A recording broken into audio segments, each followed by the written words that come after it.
Hi, people. As soon as I hit go live, the dog barks and someone is out there. Think, who you got, Chloe? Anyway, so, hey, how are you? Happy 4th of July weekend, everybody. Yay.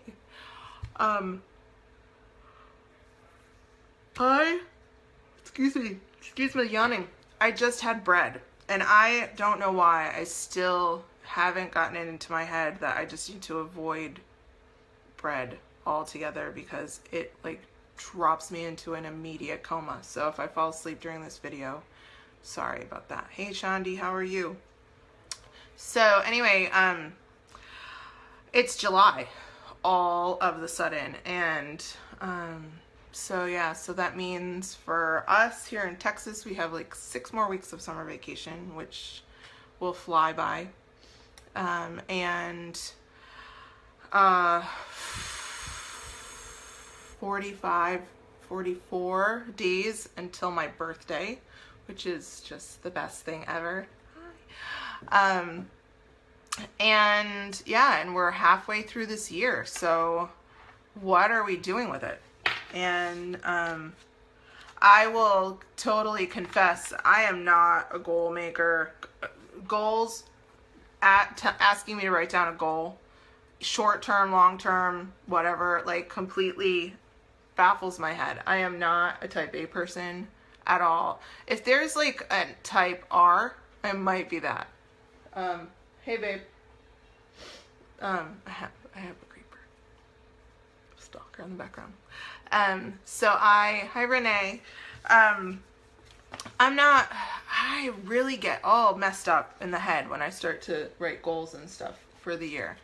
And, so yeah, it messes me up. And, but then I go into shock when all this time has passed and I've done nothing, like zero, nothing has happened, no extra cash flow. I've added 0 people to my business. Let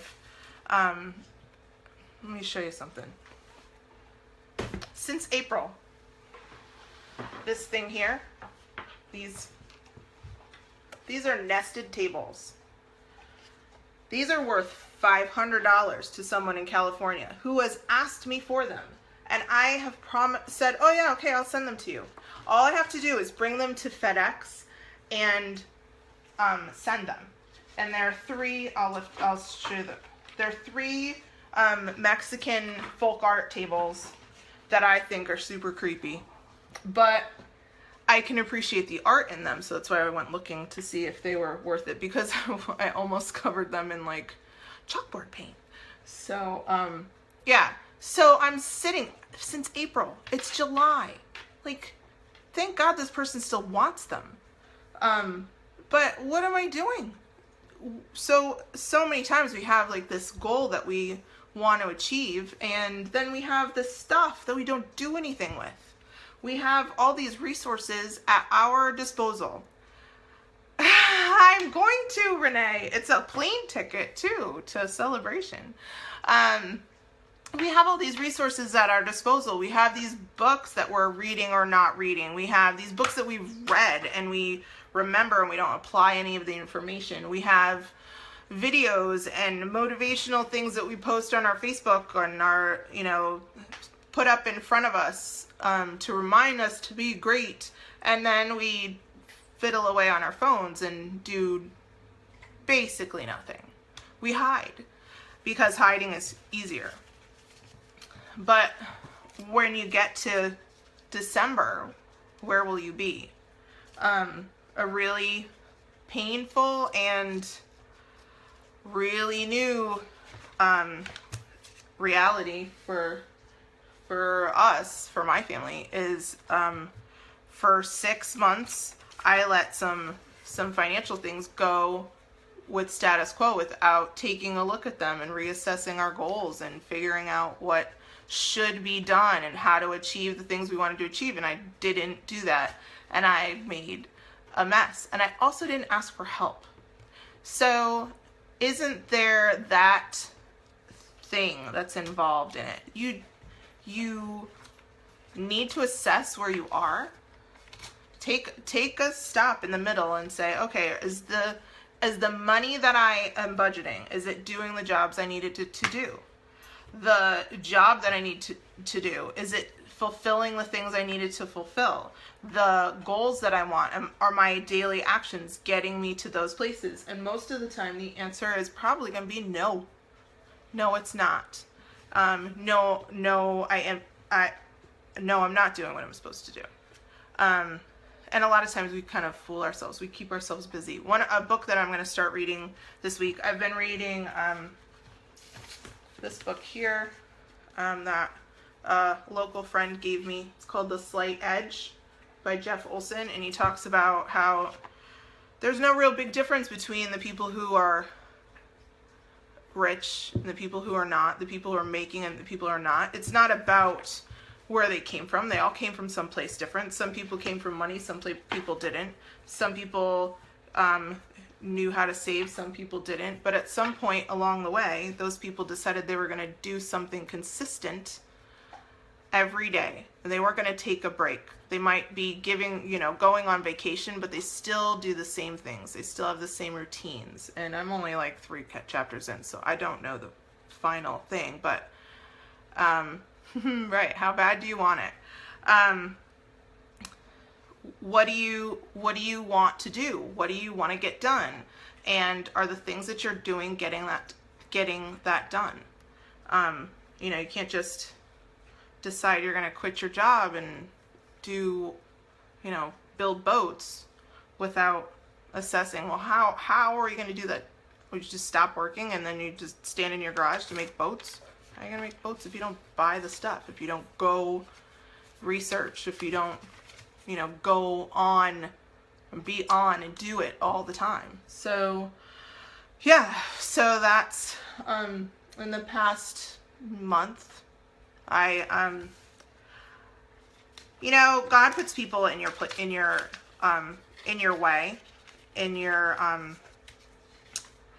life that you're not expecting at the time. And so you guys will probably see some different things about me lately. In the past month, I met some people.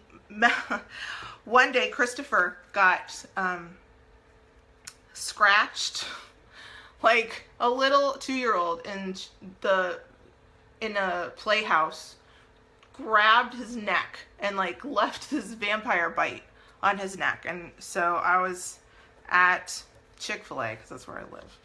I was at Chick-fil-A and I hear this blood curdling scream and had no idea what that blood curdling scream would end up doing. And I had been going probably to Chick-fil-A on Tuesdays for maybe 3 months. Yep. Yeah, Gary. It's where I met the beautiful Crystal. And this was the day. So I had seen this lady and her littles, and I'd seen all these other women, and I thought, oh, they must know each other. Everybody's nice to each other. And I just sit there and color or sit there with my phone and listen. Maybe I'd be listening to a call or something, but for the most part I was just sitting back. And Christopher needed to be rescued that day, so I went in and gathered him up, and he was in a panic. And this very kind lady asked me if I wanted a baby wipe, and that was Crystal. And she and that was that point of connection. So there's going to be a time, whether you're building a business or whether you're looking for friends or whether you're new to an area and you want to just get involved. I have learned that you have to put yourself in a place where other people are. Nobody except for Jehovah's Witnesses are going to come ring your doorbell to have a conversation with you, and you may or may not want them to be on the other side of the door. But if you want to be in a place where you meet other people and you get involved and you expand your tribe, expand your village, then you need to leave your spot and you need to lift up your head and open up your eyes to see what's going on around you. I feel like I'm being stalked right now. I feel like there's a shadow outside my door and someone is eavesdropping on me, which I think is my husband, or I'm paranoid, which means I possibly need more Prozac today. So we'll check that out later. In any event, like, go outside. All right, this is why I'm not outside right now. I know that one of the rules is like, go outside, walk around, do your videos. It's hot. It's 97 degrees. The makeup I was wearing has melted off my face. And I am so stinking hot today. It's awful. Anyways, and now there's a party going on in my chat. That's great. So when I was in college, I had to leave my apartment. This is going to be super long. I'm so sorry. I lived in Dublin when I was 20. The summer I turned 20, I went to school in Dublin for a semester. It was super awesome. I loved it. I walked everywhere. It was so cool because I was an American. It was 1994. I don't know that counts anymore. I don't know if you're cool for being an American anymore. I think you might be a moving target. Anyway, so I was living there and I had these roommates, and none of them are my Facebook friends because they were not great people. So, when we first moved there, these were the only people I knew, were these 3 girls. And, the Americans were the only ones that were taking classes at the time. The Irish students had not started yet. So we had these really intense, like 5-hour classes, to get a semester's worth of work done in 2 weeks. So we had these classes together, and I spent all my time with these people, and they were just terrible. It was terrible. And they concocted, the week before we went to Paris and Belgium for a week and a half on art history tour, which was a class we were taking, they came up with this brilliant idea that since there were 2 apartments in the complex for the students from our school, that they would move to the other apartment and I would stay in the apartment that we were in, and this way I could have my own room and they could have their own rooms, because one of them was only staying for a couple more weeks and then she was going to go backpacking with her boyfriend across Europe. So number one, I'll have to find it and take a picture, but number one, the night that they moved out, the sky, the sunset, the night that they moved out was like, the sky looked like it was on fire. It was so beautiful. It was red and orange, and the clouds like were all lit up from below, and I have a picture of it, but it's, film, so it's old. Anyway, and I was like, whoa, that's awesome. That is a pretty spectacular moment right there. So I went on this trip with these girls, and they were worse when we were traveling than they were while we were together.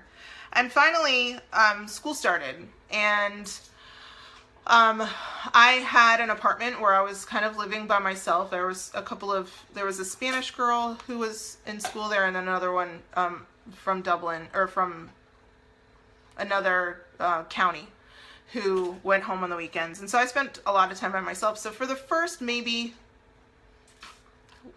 4 or 5 days, I had classes in the morning, I'd walk to class, I'd walk back to the apartment, I'd walk back to class, I'd walk back to the apartment. So I was walking like 5 miles a day. I looked fantastic. However, it got boring and I wasn't getting anything done and I wasn't meeting anybody. So finally I decided, look, I'm just gonna stay at the school and hang out in the student center in the basement, and I'll do my work there, or I'll journal, or I'll write letters to my family or whatever, but I'll be where the people are. And be where the people are turned into, hey, do you want to play ping pong because this person just left? Which turned into being friends with everybody at school, and in a way being one of the most popular people in that college, because there were some pretty sick parties that were thrown in my apartment, and I really should have thought of that floor in that apartment when we decided to get the tile we put in our house, because I'm regretting the lightness of it. Anyways, all of that rambling to say, I had to get out, not just of my comfort zone, but get out and go to where the people were. And because I went out to where the people were and I got to meet the people and hang out with the people also wanted to be with me. And it wasn't because I had anything to give them. I wasn't giving them anything but attention. I was just hanging out with them, appreciating where they were, appreciating their culture, asking them questions. What is your world like? What is your world like? Can I help you? Can I add value to your world? Maybe. Can you add value and help me understand something? Can you help me be a better person after meeting you than before? Can I learn something from you? Can I be of assistance? Can I see a pain that's in your life and help you? Sometimes that's having something that you don't need that you can just give away to them. Sometimes that's having a service that you can provide for them. Sometimes that's just being a listener. You don't know what it is, but get outside of yourself. So something that I'm working towards this year is getting outside of myself, keeping my mouth shut more. This isn't obviously that, because if I just sat here with my mouth shut, I wouldn't be at all interesting on the World Wide Web. Listen to what people are saying and then ask them what they want out of what they're saying. Because sometimes people just want to, breathe whatever it is out on you. Because you're there and you're available. Sometimes they're crying for help. Sometimes they're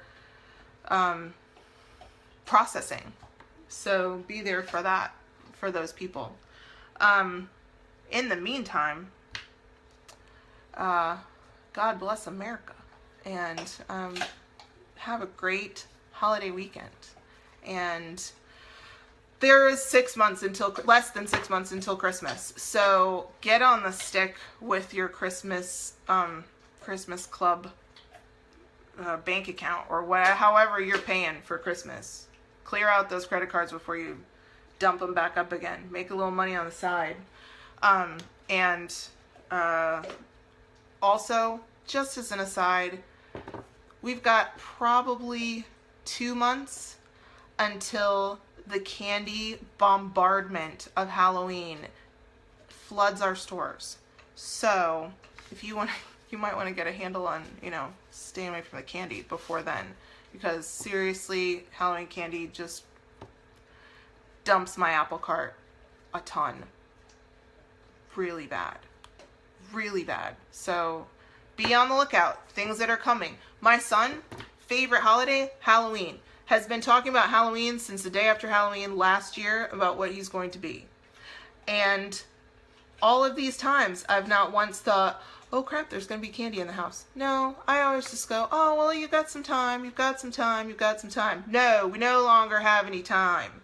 We have kindergarten's going to start 6 weeks, and then before you know it, candy will be everywhere. So, and it doesn't go away until Easter.